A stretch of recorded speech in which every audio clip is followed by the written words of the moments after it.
Abramos nossas Bíblias no Evangelho segundo Lucas. Farei a leitura a partir do versículo 16, cujo título é Jesus prega em Nazaré, é rejeitado pelos seus.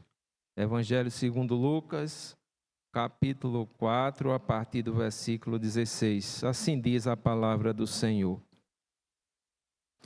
Indo para Nazaré, onde fora criado, entrou num sábado na sinagoga, segundo o seu costume, e levantou-se para ler.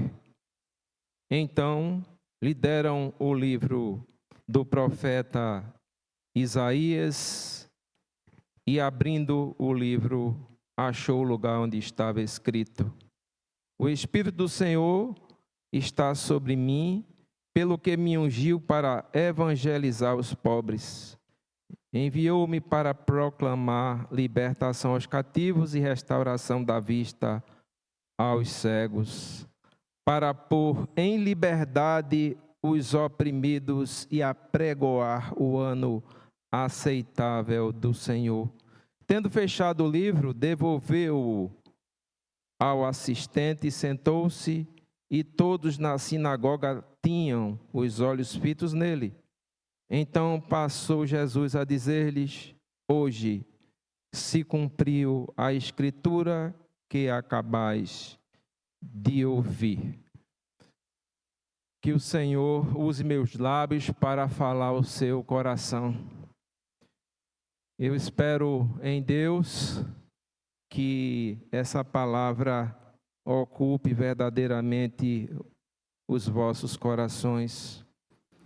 Lucas, ele não foi um dos 12 apóstolos, mas ele realizou uma acurada investigação. Então, ele fez uma diligência cuidadosa a fim de escrever, claro, sob a orientação de Deus, esse evangelho. Inclusive, podemos dizer que esse é o evangelho de Jesus Cristo, segundo Lucas. Queridos, aqui podemos ver nesse evangelho, por exemplo, no capítulo 2, o registro do nascimento de Jesus. E ali, quando o anjo vai ter com os pastores, a palavra do anjo é: não temais, hoje vos trago boas novas de grande alegria. É que vos nasceu hoje na cidade de Davi o Salvador, que é Cristo, o Senhor, o Messias havia nascido. É motivo para a nossa alegria nos dias de hoje, meus irmãos, que o Messias, ele veio na plenitude do tempo e veio para sofrer, para morrer morte de cruz, mas ele venceu a morte. Jesus Cristo está vivo, graças a Deus. Essa palavra também, nesse evangelho, toca o meu coração, por exemplo, ali no capítulo 8, quando diz que Jesus, ele curou um endemoniado. E vejam, ali registra que ele transformou a vida daquela pessoa que estava fragilizada. E aquele homem passou a ter juízo perfeito. Então, somente Jesus tem esse poder de trazer juízo perfeito ao ser humano, a você, a mim, porque é Ele que tem poder de transformar nossas vidas pela sua verdade. Graças a Deus por isso.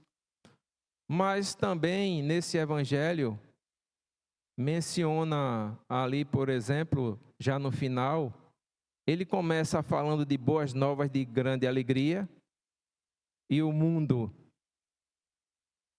nos traz duras novas de sofrimento, é ao contrário, né?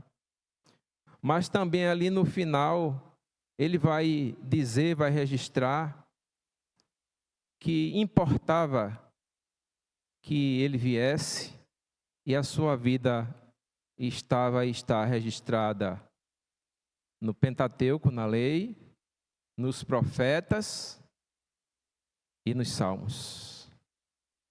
E quando Jesus se despede, vai sendo assunto ao céu, ou seja, ele vai subindo ao céu. Também há rejúbilo, há grande alegria.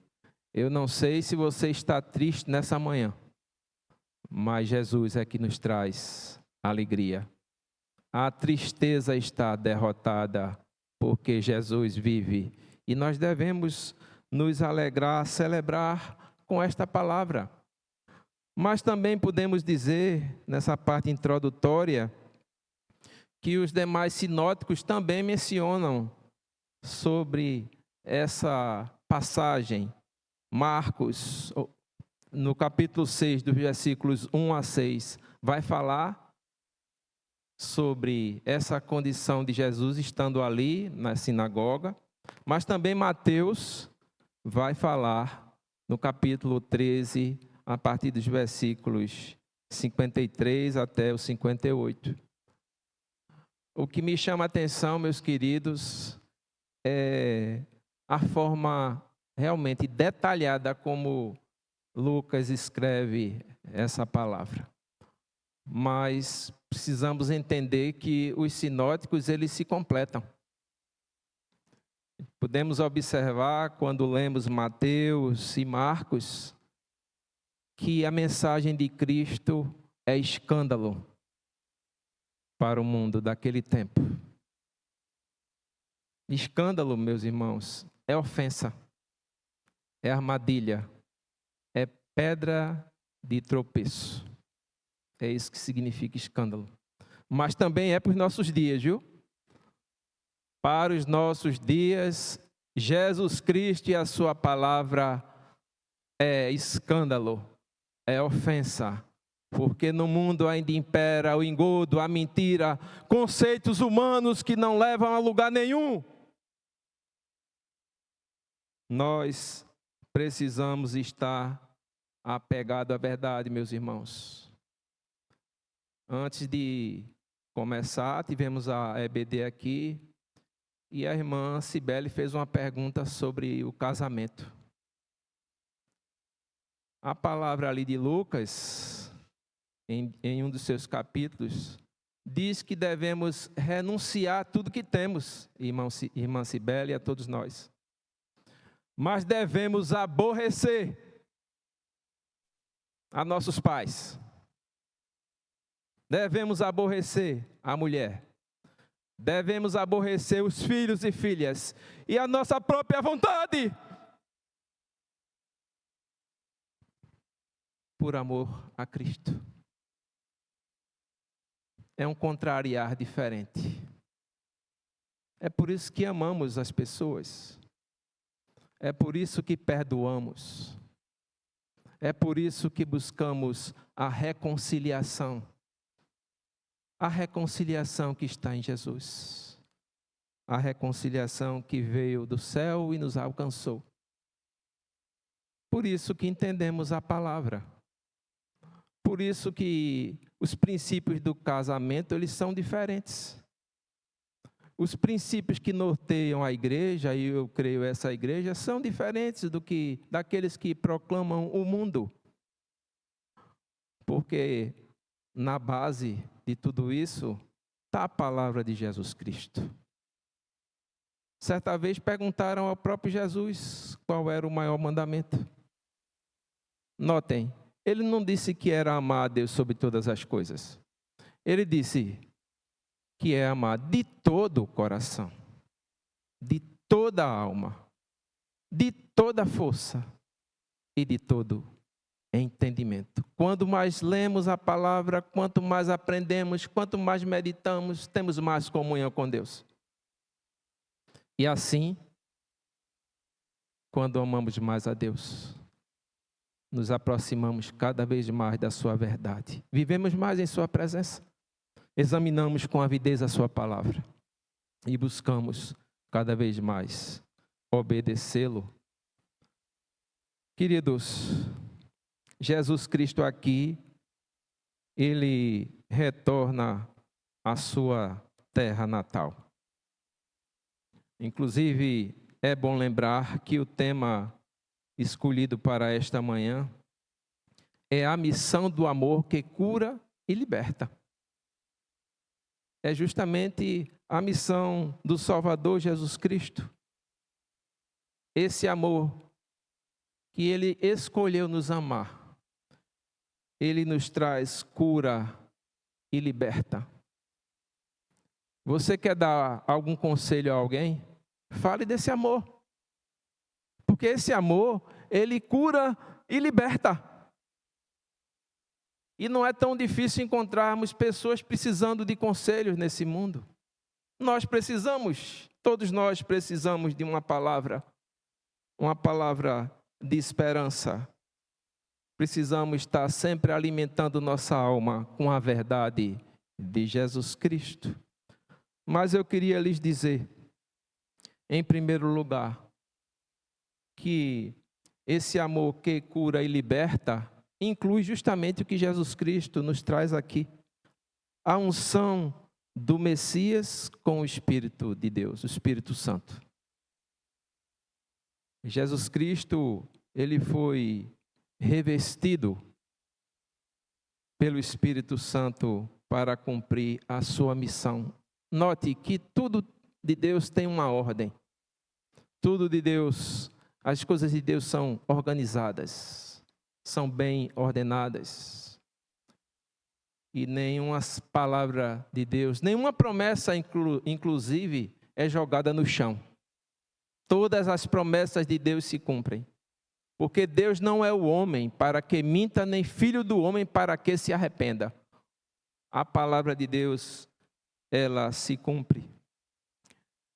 Então, Jesus Cristo se deleitava em ensinar nas sinagogas. Ele se deleitava em instruir ali nas sinagogas. E está em comunhão nas sinagogas.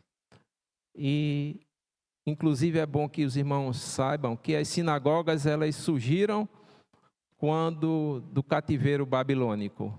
Aproximadamente 585 anos antes de Cristo, e se consolidou no final desse cativeiro. Ali o povo de Judá foi levado pelos babilônicos, tendo Nabucodonosor como rei, e ali o povo de Deus teve seu templo destruído. E só no templo havia o sacrifício, mas agora nas sinagogas havia instrução. Havia pregação, havia ensino, havia adoração nas sinagogas. E aqui, neste lugar, em Nazaré, Jesus Cristo estava ali, com aquela missão. Mas note a riqueza de detalhes que nos traz a palavra, cumprindo já o que disse Isaías, ali no capítulo 61, 800 anos aproximadamente antes de Cristo. Meus irmãos, as promessas do Senhor, elas não se perdem no tempo. Você e eu podemos até nos esquecer, mas o Senhor não se esquece das suas promessas. Louvado seja Deus por isso. Ele não se esquece por sua misericórdia imensa para com você, para comigo, para com o seu povo. E note que o Espírito Santo, ele trabalha na vida de Jesus Cristo. O Espírito Santo, ele age ali na vida de Maria, gerando no ventre a vida do Messias. O Espírito Santo está ali no batismo de Jesus Cristo. E o próprio Pai diz que se apraz com o seu Filho, Jesus Cristo, que estava ali sendo batizado naquele momento. Jesus Cristo é conduzido pelo Espírito Santo para o deserto, e ali é tentado por Satanás e vence aquela tentação. Mas agora, conforme diz a palavra, Jesus Cristo é ungido e está ali em Nazaré para proclamar a sua missão e para fazer aquilo que Deus propôs para a sua vida. Graças a Deus por isso, porque Ele veio a esse mundo por conta dos nossos pecados. O pecador é eu e você, e toda a humanidade. Não há um justo sequer. Aquele que ofendeu a Deus foi aquele que pecou. Estamos incluídos dentre os pecadores, mas somos remidos pelo sangue do Cordeiro. A palavra de Deus diz que porque Deus amou o mundo de tal maneira, deu seu Filho unigênito, para que todo aquele que crê não pereça, mas tenha a vida eterna. Nós somos remidos e somos filhos de Deus. Conforme a vontade de Deus, um dia vamos estar face a face com Deus, meus irmãos. Isso é uma promessa que ainda não foi cumprida. E ali nós vamos ser julgados, certamente, não julgamento de morte, mas julgamento para galardão. E é bom termos zelo por nossas vidas, porque o nosso Deus é um Deus zeloso e que tem misericórdia de nós, tem cuidado de nós. Jesus Cristo, o Messias, ele estava ali naquela sinagoga. Certa vez perguntou a Pedro e aos discípulos, aos seus seguidores, apóstolos, o que o povo dizia ser ele. Em determinado momento, o próprio Pedro disse: Tu és o Cristo, o Filho do Deus vivo. Ele é o Messias. Ele é o Messias prometido. E graças a Deus, porque tudo Deus fez de forma ordenada, organizada. Mas, queridos, observando o tema desta manhã, a missão de amor que cura e liberta, devemos incluir também, segundo a palavra de Deus, que o Messias ele veio com propósitos, conforme diz a palavra. E assim eu vou ler novamente. E o Espírito do Senhor está sobre mim, pelo que me ungiu para evangelizar os pobres. Enviou-me para proclamar libertação aos cativos e restauração da vida aos cegos, para pôr em liberdade os oprimidos e apregoar o ano aceitável ao Senhor. A palavra nos diz aqui que Jesus Cristo veio anunciar as boas novas. E pobres aqui não se refere aos desprovidos economicamente. Pobres aqui são aqueles que estão numa condição precária, de falência espiritual e moral, que éramos nós. Mas hoje, graças a Deus que somos filhos. Mas existe uma multidão que precisa hoje ouvir essa palavra. Se você e eu não falar a palavra da verdade, meus irmãos, quem vai falar? Se você não falar uma palavra para edificar teu irmão, que está sentado, por exemplo, ao teu lado, quem vai falar? Quem vai dar uma palavra de esperança? Porque nesse mundo que vivemos só tem desespero. Que Deus tenha misericórdia de nós. Mas também Jesus Cristo veio proclamar libertação aos cativos, àqueles que estão na condição de escravos, escravos do pecado, sofrendo. E Jesus Cristo veio resgatar, por exemplo, como está aqui, aqueles que estavam endemoniados, numa condição extremamente difícil. Meus irmãos, nessa condição e em outras semelhantes, O ser humano não pode sair por si só. O ser humano não é detentor de conhecimento, dos conhecimentos que nós já conhecemos aqui no globo Terra. Alguns, pelo menos. Não é pela experiência, não é pela força, não é pelo poder intelectual que você ou eu tenha. É Jesus que pode restaurar a vida humana. E Jesus Cristo veio para isso. Mas também Jesus Cristo veio restaurar a vista dos cegos. Jesus Cristo é a luz que se propaga nas trevas, que nos alcançou um dia e tem nos alcançado, graças a Deus por isso.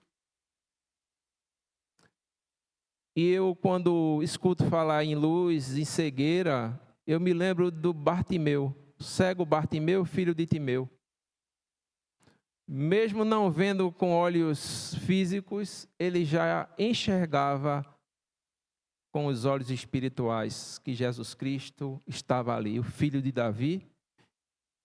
E embora alguns quisessem fazer com que ele parasse de falar, Bartimeu gritava cada vez mais: Filho de Davi, tem misericórdia de mim. Que queres que eu te faça? Disse Jesus. Eu quero ver, Senhor. E Jesus Cristo curou Bartimeu do ponto de vista da sua visão física e também da sua visão espiritual. Esse é Jesus que dá vida àqueles que estão sem vida, estão caminhando para a morte e restaura a visão dos cegos.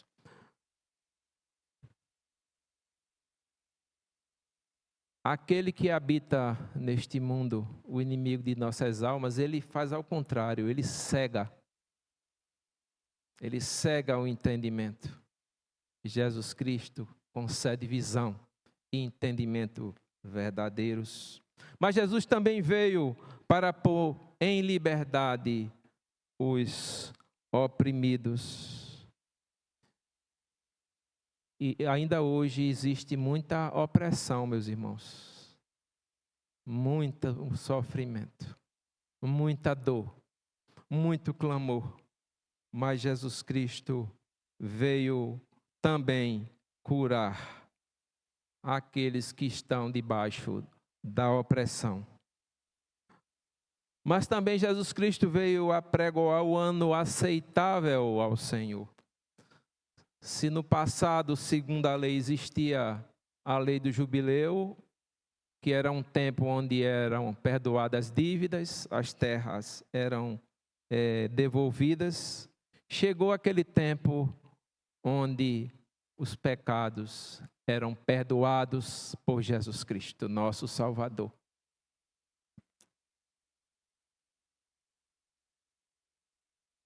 Cristo tem lhe concedido saúde, vida e libertação. Cristo tem lhe concedido perdão e reconciliação. Cristo nos concede vida, meus queridos. O que temos feito com esse amor que nos liberta e nos cura? Será que temos vivido devidamente como Deus tem nos proposto essa forma de viver?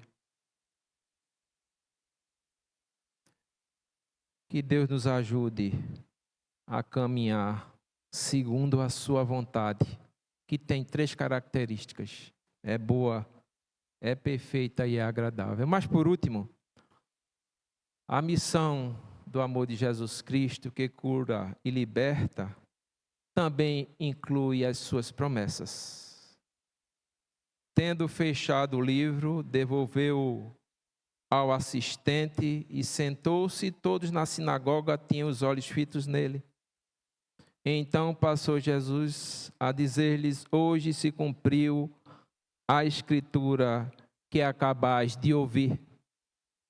Notem, A palavra trazida aqui é ouvir. Ele não menciona ver.